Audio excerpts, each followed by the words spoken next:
Welcome to Dr. Tao's YouTube channel. Thank you very much for tuning in. In this channel, I'm going to interview our high school graduates who graduated from Howard County Public School System. I want them to share their experience and share their advice for incoming high school students. I hope this is the opportunity for us to tune in to listen to them. Today, I'm inviting Miss Allison Alston, who graduated from Reservoir High School in 2020. She will join University of Virginia, majoring global study. Hi, Allison, can you make a self-introduction? Yeah, sure. Thank you for having me, Dr. Wu. Like he said, my name is Allison Alston. I graduated from Reservoir High School this past spring. And I, again, will be attending University of Virginia to study global studies and hopefully join that with something else on the humanities side.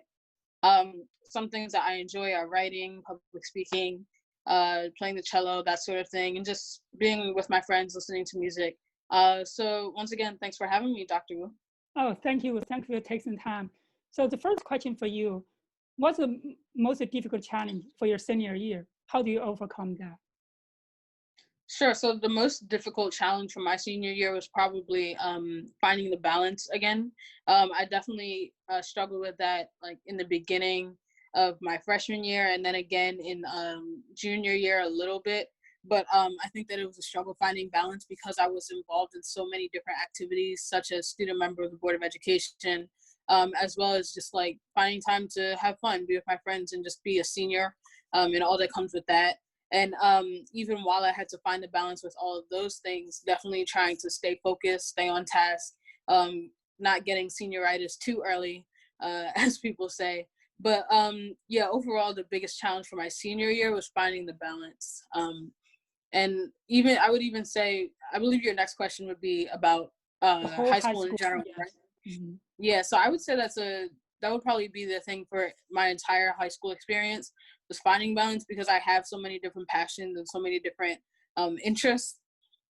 And I was involved in so many different extracurricular activities and different friend groups. It was just great for me to be able to get involved in so many things. But at the same time, I had to rein myself in and count on my friends and my peers, my teachers even, to rein me in too, so that they made sure that I was focused, that I was still mentally healthy as well, and at the same time being the best student that I can be.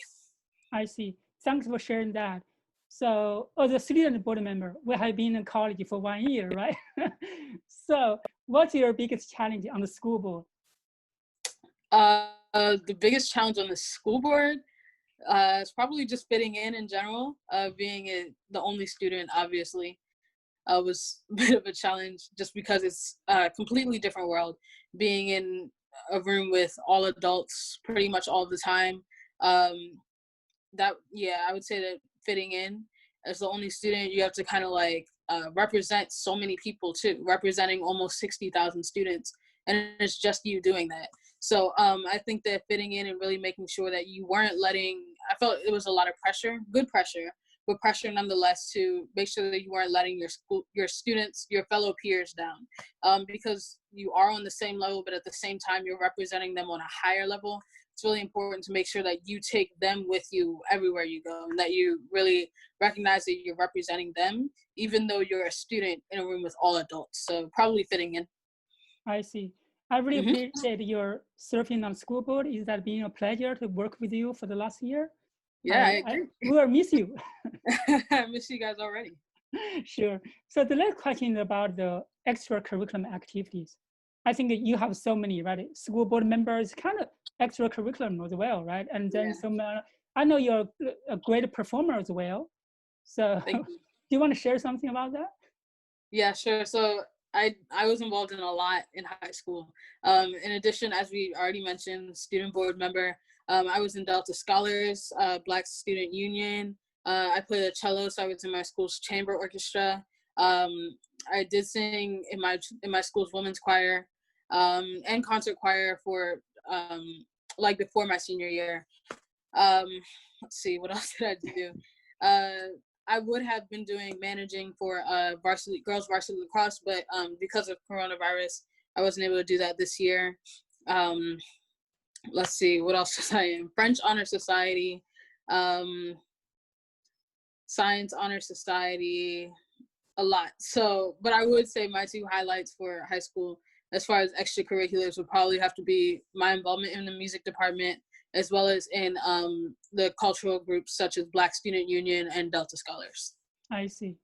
Thanks for sharing that. I remember that when I went to Reservoir High School attending the Black History Month celebration, you had a wonderful performance on the stage. I really appreciate that. Thank you. Enjoyed that as well. Thank you.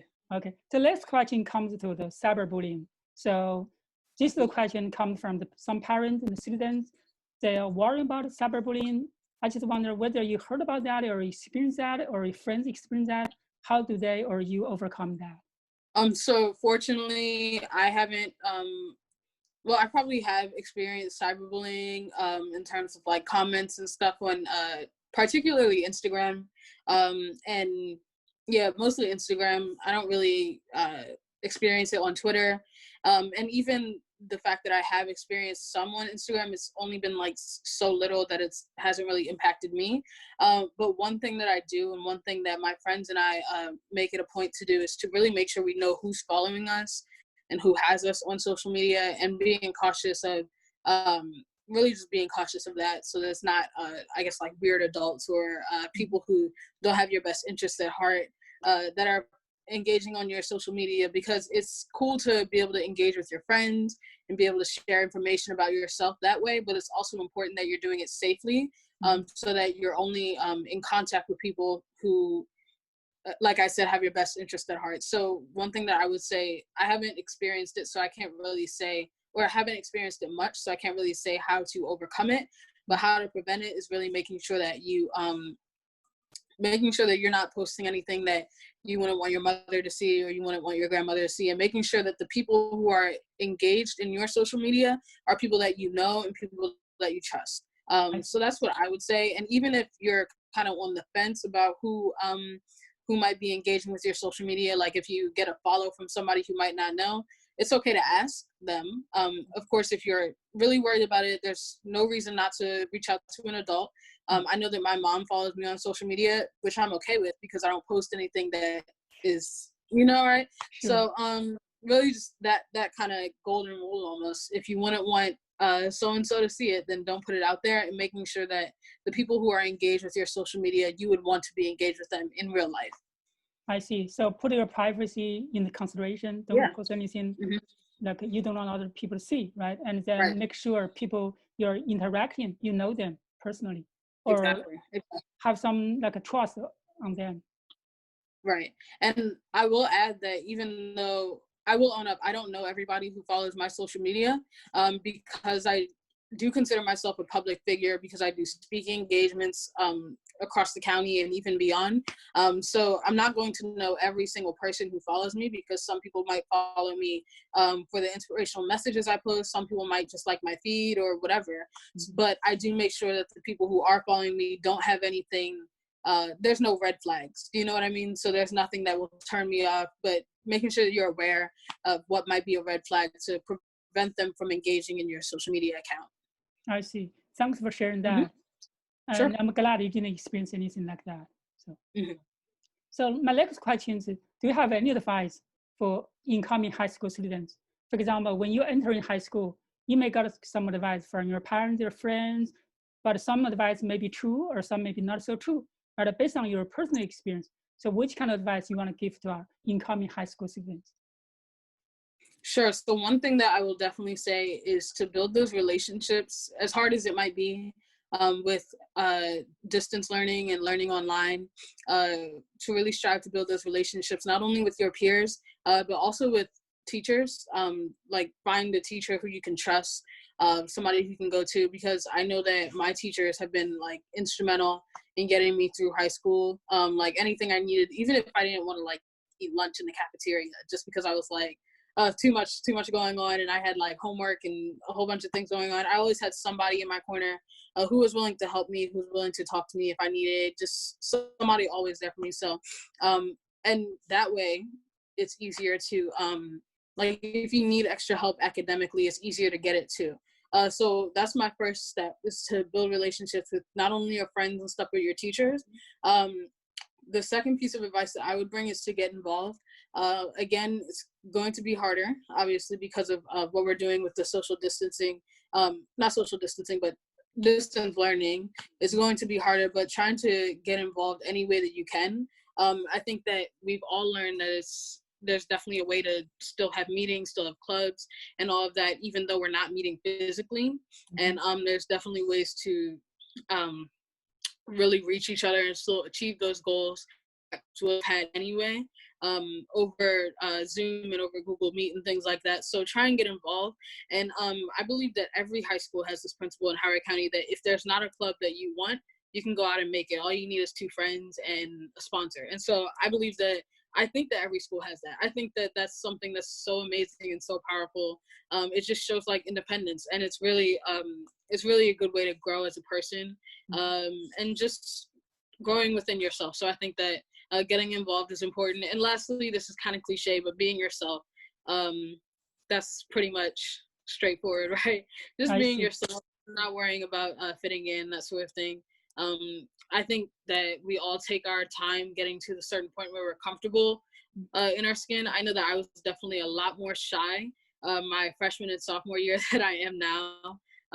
Like I wouldn't be the first person to start a conversation, right? So I think that you can be yourself, take your time, is a good thing to keep in the back of your mind as far as going into high school. So that's my advice.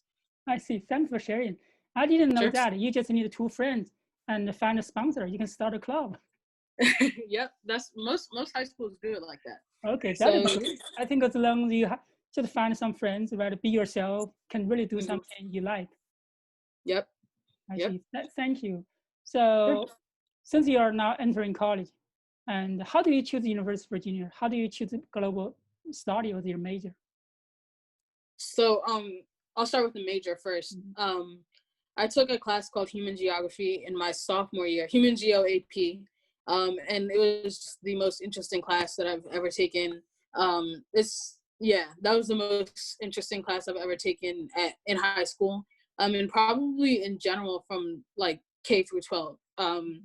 And so it was really just about like, I guess it's hard to explain based off the words human geography. You don't really get it right away, but it's about humans and how they interact with the environment around them. It goes into things like language, culture, food, currency, infrastructure. It goes into everything, and it really sparked my interest in helping people outside of the United States, because you live in this bubble, like you are so like overloaded by the media around us that we only see what's here, and there's so much out there, and there's so much that we can do to help people elsewhere. And being that I also study French, and that I studied abroad in France for about 3 weeks, 2 to 3 weeks, in the summer before my junior year, I believe it was. And that really opened my eyes to a whole new purview of cultures and just way of living, and realize how important it is to branch out and realize what's going on outside of your bubble. So that's how I got interested into global studies. And as far as the University of Virginia, it's funny because I wasn't even really planning to apply there. But my school counselors, they were like, "Oh yeah, you should apply." And I was like, okay. And so I applied, and then we went on the school took a field trip sponsored by Delta Scholars and Alpha Achievers. So we took a field trip to a whole bunch of different schools. I think we visited 4 or 5 schools, and we visited University of Virginia. And I spoke to somebody who went to Reservoir, who is actually at UVA right now. And she just really had a good testimony about it, and realizing the networking that comes out of it, realizing the strong community there is, especially for their African-American students, because it is a small community of African-American students, but still a strong one nonetheless. So realizing how close that community is, and how they value education was a really different way to view it, because even just like thinking about the classes, it's really about studying not just facts and stuff like that, but it's really about studying like ways of life, studying culture, studying everything in every single class opportunity that there is. So that's what really drew me to University of Virginia, and I'm glad that I chose it. So yeah. I see. It's kind of interesting because another alumni really just enticed you into that university, right? Right. I really wish you good luck there and find Thank you. your ambition and your dream there. And Thank you. So, as a student board member, you have been really know the school a lot, but from school by school, you visit so many schools, you talk to so many students, and you know so many policies. Do you have any advice for HCPSS for their future, where they should improve, where they should change? Let's see. Excuse me. I would definitely say to HCPSS and its leaders, and we do such a good job of this right now. But I would say, especially given the times and everything that's going on recently, over the past few months, to really listen, take a hard listen and a hard look at what our students are asking for. Not just the students who show up to board meetings, not just the ones who are emailing board members, not just the ones who are vocal about it in classes, but looking outside of what comes directly to us as a school system or to you as a school system, and really going out to get what students want, not just waiting for it to come to you. So I think that putting student voice at such a level where you're willing to go out and get it, not just willing to wait for it to come to you and then listen, I think that that's what I would recommend HCPSS to do, because especially now, there's so much that students are calling for, and students have plans, students have goals, students have wishes, and they have ambitions for their schools, for their school systems, and as you can probably assume, that will branch out into the world as we know it. So I think that it's important that HCPSS goes out to look for and listen for student voice and doesn't just wait for it to come to them. Sure, thanks for that. I think I share the same opinion as you. We should really listen to student voice and understand their concerns, and because students is our school's final product, right? How well they're doing, it tells us how well we're doing our work, right? Right. Thanks for sharing that. I really appreciate your time. Do you have some closing remarks? No, I don't. I just like to thank you again for taking the time and reaching out and doing all of this that you're doing right now. So thank you. Thank you, Allison. I really appreciate the time serving with you on the board. We'll miss you. And at the same time, I wish you good luck. For our audience, and thanks for tuning in again. We are interviewing our student board, the last year's student board member, Allison Alston, and she will join University of Virginia, major in global study. I really appreciate you take time to speak with me, and I hope your advice and opinion will help our incoming students. Sure, Thank you very so much. Have a good one. Okay, bye-bye. Bye.